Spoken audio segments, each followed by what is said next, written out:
Hi everybody, welcome back to my channel. Today I'm going to teach you how to make chicken, bacon, and asparagus wrapped entree dish. You're going to need some chicken. I'm using 3 chicken breasts, they're about a pound. These are fillets, cutleted. I need 3 pieces of bacon at least, but an extra bacon if you're going to cook the rest of your asparagus. And then this is 1 pound bag of asparagus. I get these at Aldi. And then any seasoning of your choice. Now, you know that Mom is sensitive to pepper, so I didn't season this chicken. I didn't need to add salt because of the bacon, and I wanted to just make it regular for you guys and then tell you how we thought you can enhance it, and we did a little bit at the table. I'll tell you all about that in a second. So the first thing you want to do is you want to get your food ready. So I got 3 slices of bacon, and I actually took out 5 because I made 2 additional asparagus bundles with the rest of the asparagus. But that's totally optional, like I said. If you want to get more asparagus and make tons of bundles, you can. That's fine. Jim, would you mind stopping a second and giving me the hammer? if you don't want to, then obviously you don't have to. And if you want to do this with different vegetables inside, I've seen this like a chicken Florentine where people have stuffed it with spinach and cheese and baked it. But this is just something that I came up with. I was like, hey, I've seen chicken wrapped in bacon and I've seen asparagus wrapped in bacon. What if I stuffed the chicken with asparagus and then I wrapped them both in bacon? So that's why I came up with this for. We had asparagus we needed to use, and I was trying to think of, and bacon that we needed to use before we left on vacation. And I just thought I needed to use it all up. Our house sitter doesn't eat bacon, so I made sure I had to finish it before she got here. So if you've never made asparagus before, what I'm doing is I'm just holding the floret stalks in my one hand, and I'm snapping the woody end stalks off the other end. Now, a lot of times people will tell you, like, you snap one and then cut them all. However, you'll see, and I'm going to show you here in a second, they are all snap at a different point. So if I would have picked, like, the first one that I picked, which was ended up being a really long asparagus, and I used it as a guideline to cut the rest, I would have had way woody ends on so many of them. So, and it doesn't take very long to snap them. You can see I'm doing bundles of 2 or 3 in my hand. Here, I'm going to show you here how, this is why we don't cut them. So that one would be, as you know, would have 2 inches of wood left at the end. So and the woody stems aren't like, they're not poisonous or anything. They're just objectionable. They're hard to chew. They don't get as soft when you bake them. And that's what we're going to do here. So the one thing I didn't mention is I preheated my oven to 350 degrees. I thought I had filmed it, but apparently the film got corrupted, so I apologize to that. So that's how we want to start. And then when I'm done cleaning all of these asparagus, which I could tell, all of this film, this whole meal prep was 15 minutes. Obviously it's a longer cooking time, but that's why I left it in real time for you guys, so that you can clean asparagus with me if you want. And of course some of them, as they start to get old, the whole asparagus is just too soft to snap, so I just don't even eat those, and I only had about 2 in this bunch. Okay, and these we bought about 2 weeks ago. But I told you they stay really good in the refrigerator. Standing up, open the bag and stand them up next to, I stand them up next to my milk.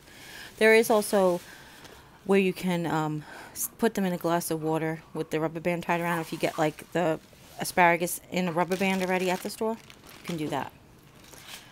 And I like to throw my woody ends out for the critters.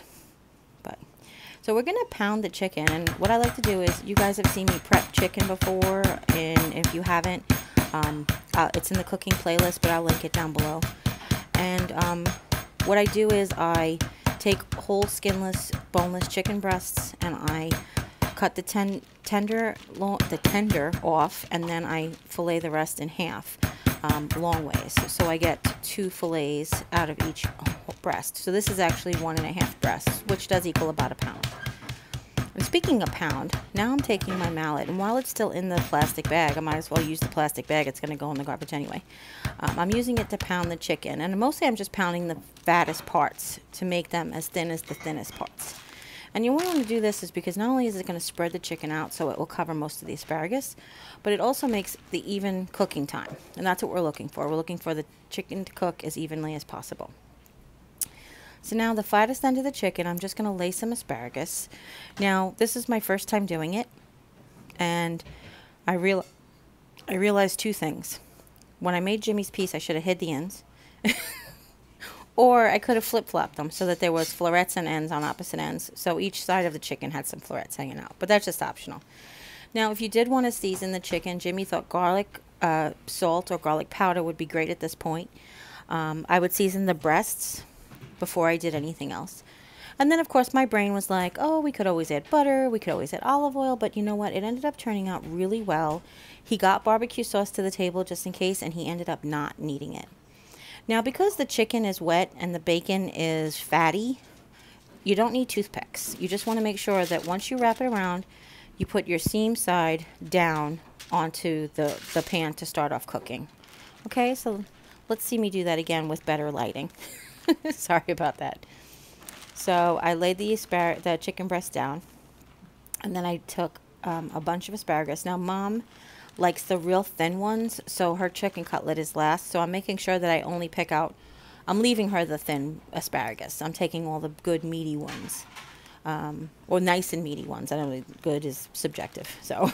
But like I said, if you want to salt and pepper your chicken, you can. If you like your food like super salty, because remember the bacon is salty and the bacon will add flavor. You're actually going to eat through, each piece will have bacon, asparagus, and chicken in it.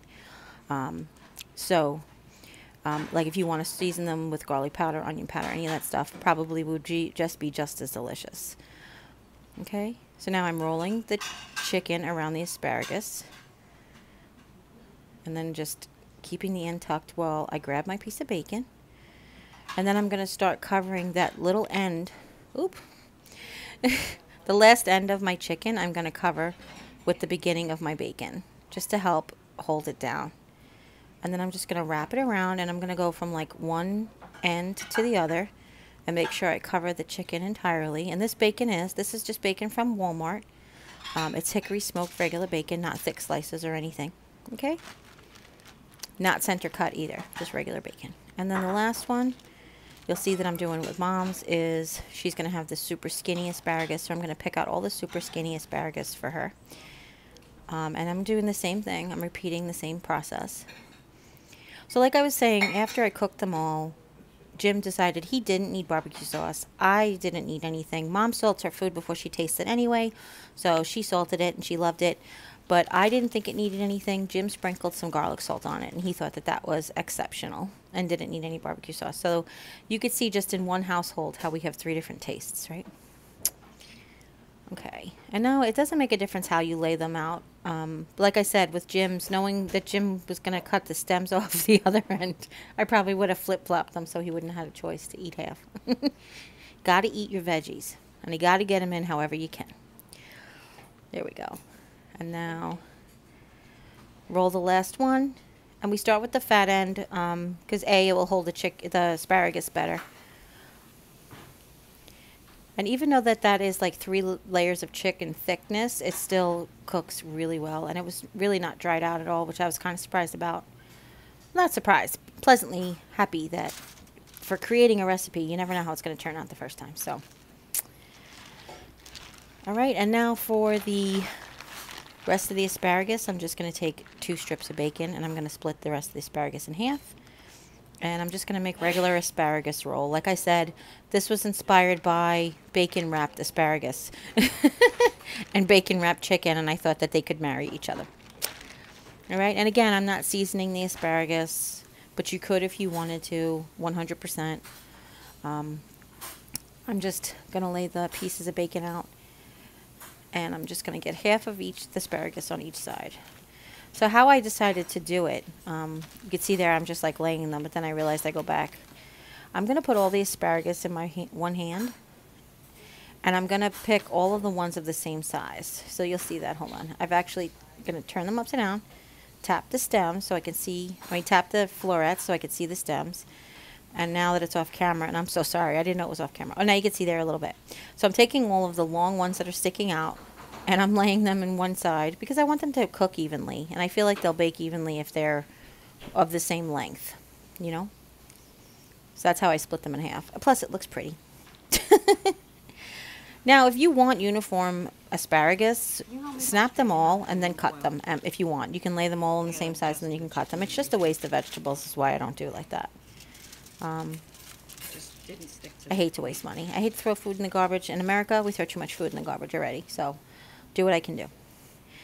And now I'm just going to lay these next to the chicken bundles. And I'll show you here how I laid them out on the pan. This is just a cookie sheet covered with foil. This is actually a round pizza pan. I would recommend you, after doing this, I would recommend you take a whole sheet pan. I'm not a whole sheet pan, I'm sorry, like a regular cookie sheet, and cover it entirely with foil. Because some of the bacon grease got under the foil and just made it harder to clean. So, and it wasn't impossible, it was just harder. So what I've done is I've laid the chicken out, and I've actually flattened it. Once I have it, the bundle on the plate, I've put my hand on top and I flattened it a little bit to kind of spread out the asparagus and to try to make, again, a more even cooking size or temperature or something. You know, like we want it to be as evenly as possible so it cooks evenly as well. All right? So now I'm just going to wash my hands because I don't want to touch anything else. I took the cutting board with me, because I don't want to touch anything else. My chair, the table, the oven, nothing, without washing my hands of all the raw chicken. So you should be doing this now too. If you're doing this in the same time as me, you should be washing your hands at this point, okay? Jim is cleaning up the rest of the table and the garbage, because it's always wonderful to have help. He is awesome, isn't he? You guys, give Jim a thumbs up. I mean, thumbs up if you like this recipe, if you try it, but give Jim a thumbs up because he's awesome. Okay? Yeah, I needed to be done. So. All right, so now we put it in the 350-degree oven. And we're going to set our timer. Now, this was the first time I was making it. So I was kind of like, I thought how long it should cook. I thought how long I should cook before I turned it and that kind of stuff. So this is just going in the middle of the oven. And my oven in the back left corner cooks higher. So I put the biggest piece of chicken back there. Cooks hotter, I should say. So then I set this timer for 20 minutes. And then after 20 minutes, we're going to come back and we're going to turn everything. So I turned everything over one time. At this point, I'm pretty sure everything is cooked, but I really wanted the bacon to just get a little bit of crisp on it. So I went ahead and I turned everything over. And then we're going to set the timer for, after we turn everything over, and one bundle of asparagus wants to be impossible. Yeah, see that? No, I'm not going to roll over for you. I didn't know that asparagus could talk. And now we're going to set the timer for 15 minutes.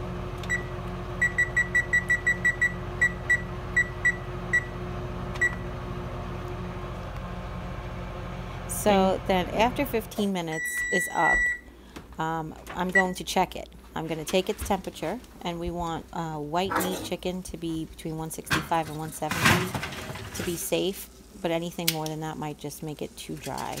And this is me trying to do everything by myself.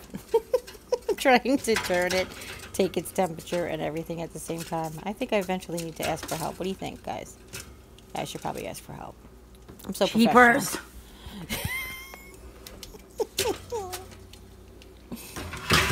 There we go.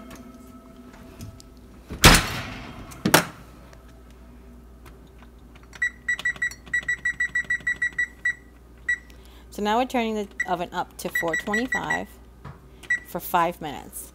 And the reason we did that is because we want the bacon to get crispy, like I said. And I thought that that really would help. Now I'm going to take the chicken's temperature.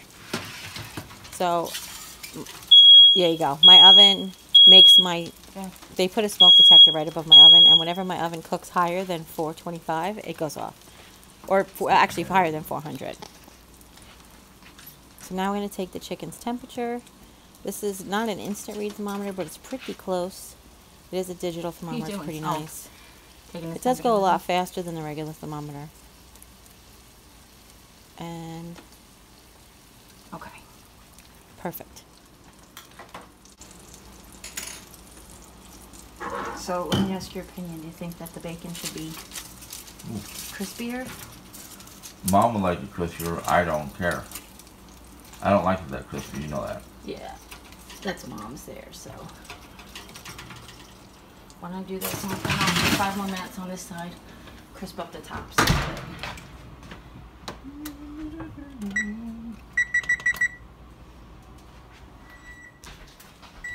It's gonna smoke so, probably too. Now that the end of the cooking process. The total cooking time ended up being just 40 minutes, but it was amazingly delicious. So there. So what I've done is I'm going to plate up, and this bacon is exactly perfect for Jim and I. Mom does like her bacon crispier. The bacon on the asparagus was crispy at this point because, of course, the surface area of that bacon is repetitive, more thicker, and it'll make it crispier. But the oven's still hot. Ooh, bright. Okay. So I don't know if you just heard me say I'm going to put Mom's back in the oven, but the oven is off, but obviously it's still hot. So we're going to leave it there for hers to crisp up. And that's it. I served it with baked potatoes. And that was it. And it was so good, guys. I mean it. I wouldn't share it with you if it wasn't. So if you have any questions at all, leave them in the comments down below. If you do any variations of it, let me know. I'd love to hear. And if you like this video, like I said, give Jim a thumbs up because he's an awesome helper. And if you haven't yet, click subscribe. And when you do, a little bell will pop up. When you ring that bell, YouTube will let you know whenever I upload a new video. And as always, you take care. God bless. See you next time. Bye. Not really a blooper, but a funny story I wanted to tell you. I put this on Mom's plate, and she said, "What, we having a vegetarian meal?" Because bacon's not meat, but she couldn't see the chicken. I just thought that was funny.